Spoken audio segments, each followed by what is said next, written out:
Welcome back जी। Break पे जाने से पहले आप बात सुन रहे थे हमारे पैनलिस्ट की और डिस्कशन बड़ा इंपॉर्टेंट डिस्कशन चल रहा है। मैम, एक जो सर ने अभी प्रोफेसर साहब ने बात की वो दैट इज़ वेरी इंटरेस्टिंग। ये आर्गूमेंट बार बार आती है। मतलब we went to the president से ऑल्सो, प्रेसिडेंट साहब से बात की तो उन्होंने कहा ये माजी में सिस्टम चल रहा था।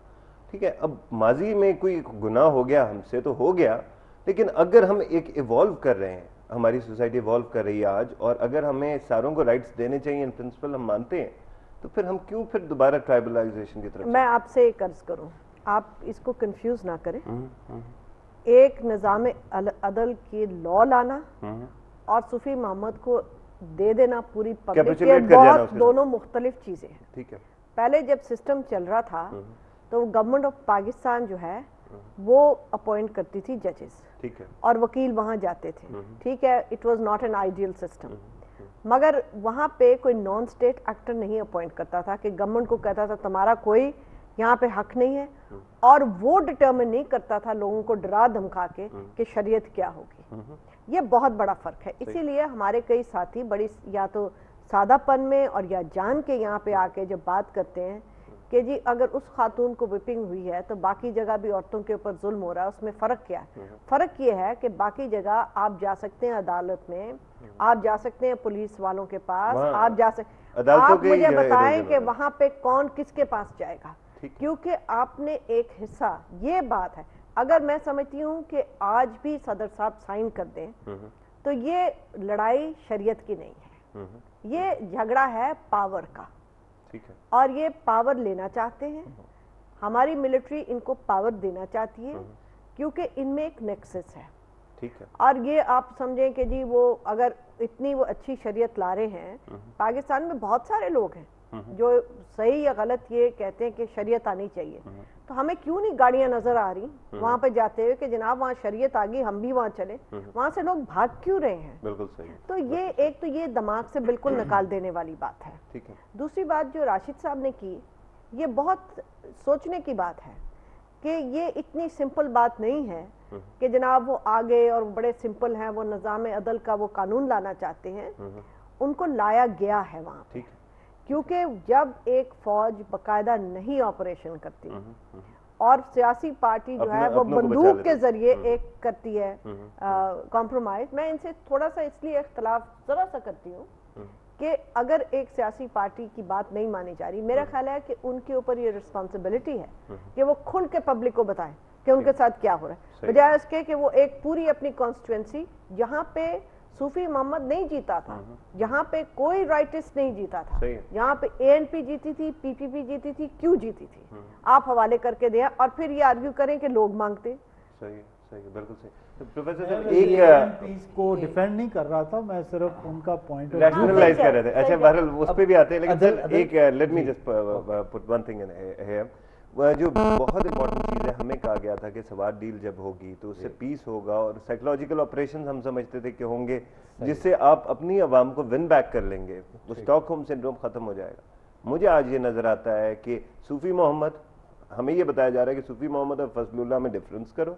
वहाँ पे फजलुल्लाह का जो अपना रेडियो स्टेशन है वो कायम दायम है, आपको और मुझ पे पाबंदी लग जाएगी, उस पर नहीं लगती, उस पर कोई ऑपरेशन नहीं होता। ये मेरे लिए मानना मुश्किल है, क्योंकि नेक मोहम्मद जो है उसको अगर आप चाहते हैं तो वो मिसाइल से उड़ा देते हैं, भुट्टी को आप मार डालते हैं। इनको क्यों नहीं आपने? लेकिन अब सवाल ये पैदा होता है, जैसे कि इन्होंने कहा कि असल बात स्ट्रगल फॉर पावर है।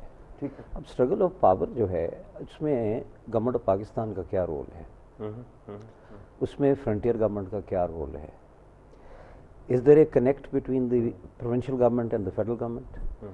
लेजिटिमेसी किसकी है? प्रोविंशियल गवर्नमेंट है, उनके लोग हैं, पठान हैं, पश्तून हैं, उनके साथ वो डील करते हैं, वो एक ही लोग हैं। अब सवाल ये पैदा होता है कि लेजिटिमेसी किसकी है, फेडरल गवर्नमेंट की है या प्रोविंशियल गवर्नमेंट की है? अब सवाल जो है वो इवेंचुअली बॉयल डाउन इस पे करता है कि आपकी हुकूमत की पॉलिसी कोई नहीं है। ठीक है, सरदारी साहब जो हैं आपके सदर जो हैं बड़ी डीवियस है। नहीं, अब सवाल ये वैसे बात सही है कि पॉलिसी कोई मौजूद है, लेकिन पॉलिसी देखिए ना, अगर हो तो उसका इतलाक होता है, उसके नताइज मनफी या मुस्बत जो भी निकलते हैं वो निकलेंगे, लेकिन आपके यहाँ तो ये मौजूद नहीं है।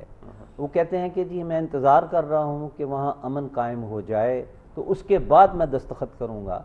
इतनी गैर यकीनी सूरत हाल में आपका क्या ख्याल है कि कोई पीस डील जो है वो सस्टेन कर सकती है, और उसके जो रिपरकशंस जो हैं अनसर्टनिटी के, अच्छा वो फ्लो करने शुरू कर देंगे, जैसे कि वो वहाँ से मूव करके सवात से धीर में चला गया, ठीक है, और उसने इश्यूज रेज करने शुरू कर दिए, क्वेश्चंस उठाने शुरू कर दिए। अब सवाल ये है कि गवर्नमेंट ऑफ पाकिस्तान क्या है, उसकी पॉलिसी क्या है, और पावर की स्ट्रगल, ये जो कह रहे थे कि आर्मी जो है वो उनके साथ नेक्सस है उनका। अब सवाल ये है कि आर्मी पिछले 1.25 साल से ऑपरेशंस वहाँ कर रही थी, ठीक है, कामयाबी नहीं हुई। नहीं, उसी को मैं एक्सप्लेन करने लगा। 90% जो रेट है सवात में या उन इलाकों में, अच्छा वो आर्मी ऑफ पाकिस्तान की नहीं थी। टीवी पे आप जो कुछ देखते थे कि वहाँ उन्होंने उड़ा दिया, वहाँ उड़ा दिया, इतने लोग मार दिए, तो कंट्रोल तो उनका हुआ नहीं। तो जिसका मतलब ये है कि आर्मी के अंदर वो स्पिरिट नहीं है कि वो अपने ही लोगों के खिलाफ लड़ाई करे। देखिए ना, ये एक बड़ी पैराडॉक्सिकल सिचुएशन है। एक जमाने में 80s में आपने उनको इस्तेमाल ग्रैंड नैरेटिव की बात कर रहे हैं ना सर। अच्छा, अब आप हम ग्रैंड नैरेटिव की बात कर रहे हैं ना। आप मुझे ये बताइए, 71 में तो अपने लोगों को मारा फौज ने, अच्छा 74 में बलूचिस्तान में अभी भी मार रहे हैं, वो ठीक है, मुझे तो मारते हैं, उधर नहीं मार सकते। में कौन से अपने लोग बैठे हैं, वहां पे क्या हो रहा है? स्ट्रेटेजिक इंटरेस्ट की बात आ जाती है ना, आपके स्ट्रेटेजिक इंटरेस्ट क्या है? Do they know what is strategy? Well, that is what they are trained to know, and that is what they are at least trying to the best of their ability. We can disagree with it, but the सवाल ये पैदा होता है कि ये काम नहीं हुआ है, और अगर आपकी मिलिट्री जो है उसने हैंड्स अप कर दिए हैं 1.25 साल के बाद, और पीस डील आप करने लगे हैं, उसकी चाहे एक्सटर्नल डायमेंशन है कि अमेरिका जो है, अच्छा वो अपने मुफादात ज़्यादा हासिल करना चाहता है इस कॉन्फ्लिक्ट को परपेचुएट करने से, हम नहीं चाहते हैं, तो वहाँ एक कॉन्फ्लिक्ट की सिचुएशन आ गई है, इसलिए हमने बैक फुट पे चले गए हैं और हम इस कॉन्फ्लिक्ट को मज़ीद एक्सेंचुएट नहीं करना चाहते। अब सवाल ये है कि ये जो कन्फ्लिक्टिंग इस वक्त स्ट्रेटजीज हैं, अच्छा उस पर हुकूमत पाकिस्तान की वाज़े कोई पॉलिसी नहीं है और कॉन्सेप्ट भी नहीं, अच्छा पॉलिटिकल कंसेंसस नहीं है इस पे, कन्फ्लिक्टिंग है। अब जब तक पॉलिटिकल कंसेंसस नहीं होगा तो कोई पॉलिसी इंप्लीमेंट नहीं होगी। Right sir, we have to take a small break. Rashid साहब आपसे बड़े डिटेल इसका आंसर लेंगे, ख़वातीन हज़रात एक छोटी सी ब्रेक, उसके बाद राशिद साहब से मजीद पूछते हैं जी।